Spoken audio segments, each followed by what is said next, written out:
Penang மாநில மக்களின் நல்வாழ்வுக்கு அவர்களின் பாதுகாப்பே மிக முக்கியம் என்பதில் மாநில அரசாங்கம் எல்லா நிலைகளிலும் அதீத முன்னுரிமை அளித்து வருவதாக மாநில ஆட்சிக்குழு உறுப்பினர் டத்துஸ்ரீ சுந்தரராஜு சோமு தெரிவித்தார்.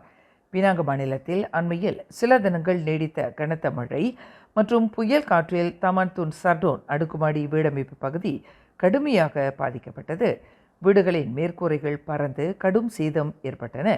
பாதிக்கப்பட்ட பகுதிக்கு நேரடி வருகை புரிந்த டத்துஸ்ரீ சுந்தரராஜு அந்த வீடமைப்பு பகுதியில் சில மாதங்களுக்கு முன்புதான் கூரைகள் மாற்றப்பட்டதாக குறிப்பிட்டார். பினாங்கு மாநில அரசின் 2080 திட்டத்தின் கீழ் அந்த வீடமைப்பு பகுதியின் கூரைகள் சீரமைக்கப்பட்டதாக அவர் குறிப்பிட்டார்.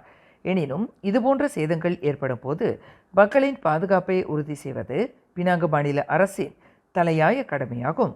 இது இயற்கை சீற்றமாக இருந்தாலும் அதற்கு தார்மீக பொறுப்பேற்பது மாநில அரசின் கடமையாகும் என்று டத்துஸ்ரீ சுந்தரராஜு விளக்கினார்.